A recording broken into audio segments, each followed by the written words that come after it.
So we've recently gotten over 500, which was a pretty big benchmark for us. Not the start we anticipated. You know, when you return that many players and starters from the previous season, you have some pretty high expectations, and unfortunately we were falling below that standard that we'd set. And so we had to rethink some things, had to retool and kind of address what we were lacking in, and some of that work has paid off. So we've had some good wins lately, got ourselves above 500 in the conference and overall. So we're making good progress, but we dug a sizable hole that we're trying to get ourselves out of, and we're talking about it, we're addressing it, and we're doing the work. Yeah, so we've got, well, a lot of returners like we'd mentioned, but we do have a couple girls stepping in and filling some roles. We've got a freshman on the floor as a DS coming in doing a great job for us, and Abby Tolan out of Ohio, doing some serve receive and some defense for us. She's really come along.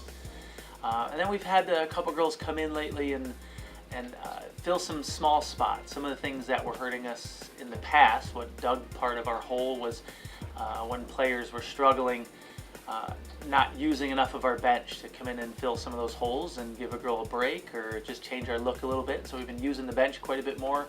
And I would say the last couple of matches, some of those replacements, some of those subs off the bench have come in and made the difference, turned the match around for us. So just sometimes you just got to plug a hole and put another body in, and we've had some young girls step up and fill that. So most recently Olivia Dean stepped in and filled that need for this past weekend, but we've had Sarah Tabbitt, we've had Lizzie Bukai come in the middle.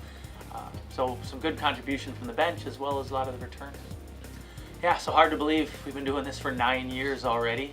It's been at the Great Lakes Center out in Aurora for the last several years, and they do such a great job. It's a good central site, but it's just a great facility also, and they help run it. So it's turned into quite the event, and it was the biggest volleyball tournament in the nation, in the world, really. Biggest college volleyball tournament in the world. And we added another conference with adding the GMAC to it. So now it's even bigger, it's even more complex, but it's a great fun weekend.